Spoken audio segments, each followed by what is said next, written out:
Bom dia, gente. Sejam bem-vindos. Estamos no capítulo 3 de Esther, do livro de Esther, e hoje com o tema modus operandi do inimigo, para a gente entender aí que ele veio, senão para roubar, matar e destruir. E muitas vezes ele usa pessoas, né? Pessoas muito específicas. Então, aqui a gente vai ver Amã se levantando ali, né? Contra Mardoqueu, que não queria se dobrar, né? Enfim, e aí vamos começar lendo, vamos começar orando. Às vezes eu tenho a impressão que eu durmo aqui. Ai, eu tô com tanto sono hoje. Mas glória a Deus, vamos lá, gente. Hoje é mais um dia que seja glorioso na presença de Deus, amém. Amém, Jesus, seja bem-vindo neste lugar, nós te adoramos, te amamos, te bendizemos, Deus, queremos declarar o seu nome aqui hoje, em nome de Jesus, mais do que falar, Deus, sobre tudo aquilo que o inimigo é, nós queremos declarar sobre quem tu és, e tu és bom, tu és o Deus da batalha, tu és o Deus que vai à frente do exército, sabe, lutando por nós. E o Senhor conhece tudo, todo mundo está sustentado em tuas mãos. Nós te agradecemos por isso, porque nossas vidas também está nas tuas mãos.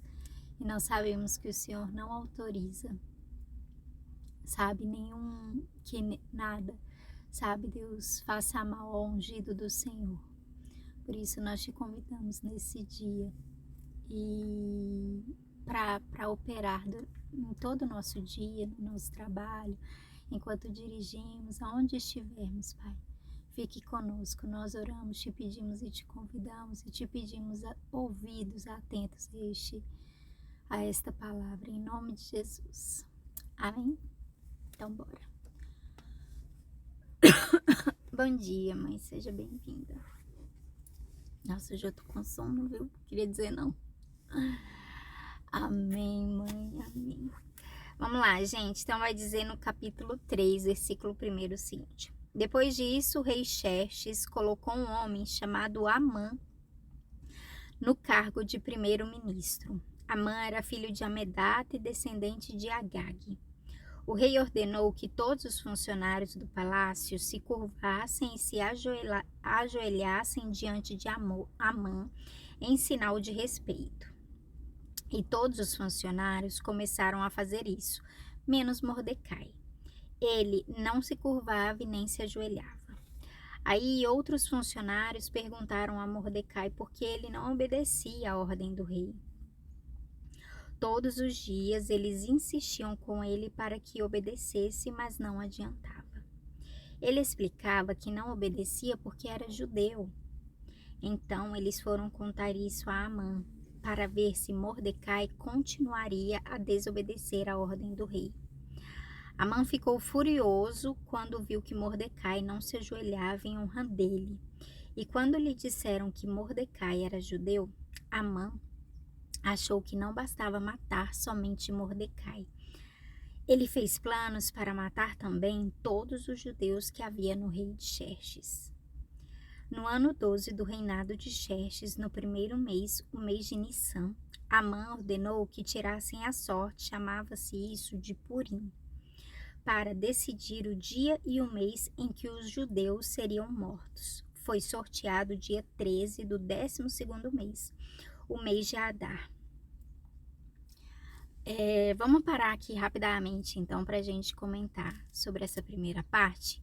Então, Amã, ele era filho de Amedata, que era descendente de Agag. Agag foi aquele que Saul, eu não sei se vocês se lembram, voltando bem antes até de Davi, Saul, quando era rei, ele foi, né, Samuel falou para ele lutar contra aquele povo, contra os amalequitas, né? Porque Deus tinha uma briga constante com aquele povo. Deus queria destruí-los totalmente. Mas Saul, ao invés de destruir totalmente todo aquele povo e todas as coisas deles, ele resolveu poupar a vida do rei, que era Agag na época. Então, Amã, ele é descendente de Agag. Ele é descendente desse tempo aí que Saul não obedeceu a ordem do Senhor. Ou seja, todas as vezes que nós deixarmos de cumprir algo que Deus determinou, uma ordem que Deus deu, isso vai, mais cedo ou mais tarde, se levantar contra nós novamente, tá? E aí, beleza. Então, Amã, ele foi ali constituído, colocado num alto posto ali pelo rei Xerxes naquela época. E Mordecai e todos os outros funcionários, enfim, todos aqueles que estavam submetidos ali, eles precisavam se ajoelhar, se dobrar a tudo que Amã dizia, fazia. E quando eu fui fazendo as minhas anotações, eu coloquei uma coisa interessante, porque na época a gente estava vivendo um momento ali em que o STF, enfim, que algumas pessoas estavam querendo colocar aborto nas nossas pautas, né, negócio de gênero, enfim, várias coisas. Então, era como se Mordecai ele não se dobrasse, não somente a pessoa de Amã, mas a essas coisas que Amã trazia com ele, né, enfim, articular ali. Então, Mordecai ele não se dobrava e ele insistiu nisso e ele fez isso de maneira petulante até.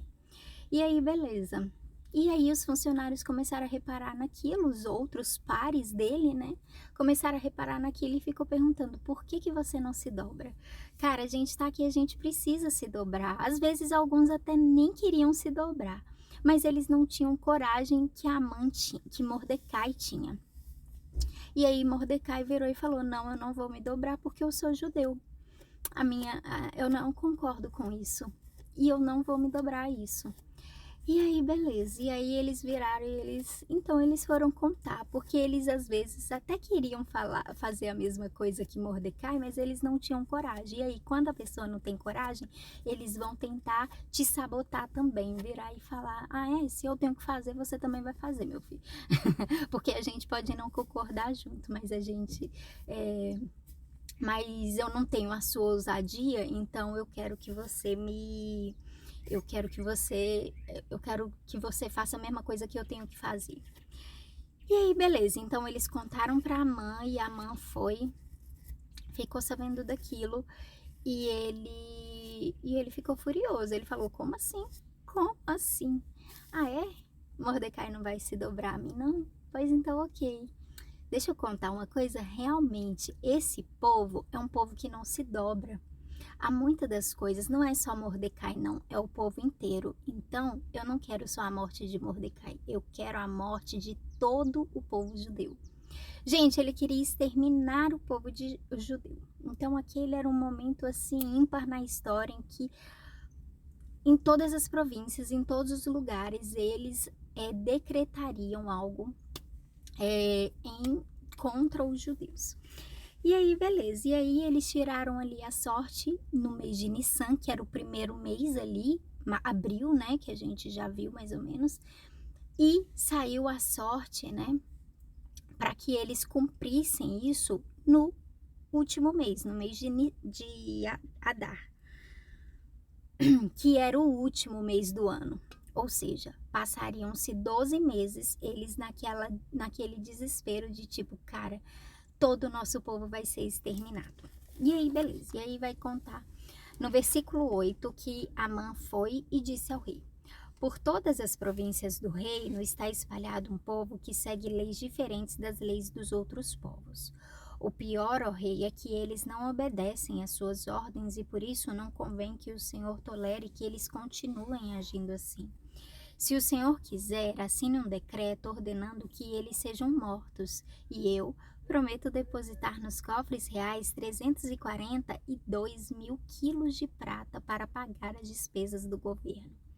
O rei tirou o seu anel sinete que servia para carimbar as suas ordens e o deu a Amã, filho de Amedata e descendente de Agag. O inimigo dos judeus e o rei lhe disse: fique com seu dinheiro e essa gente eu entrego nas suas mãos. Faça com eles o que você quiser. No dia 13 do primeiro mês, Amã mandou chamar os secretários do palácio e ditou a ordem. Ele ordenou que fosse traduzida para todas as línguas faladas no reino e que cada tradução seguisse a escrita usada em cada província. A ordem devia ser enviada a todos os representantes do rei, aos governadores das províncias e aos chefes dos vários povos. Ela foi escrita em nome do rei, carimbada com o seu anel sinete e levada por mensageiros a todas as províncias do reino.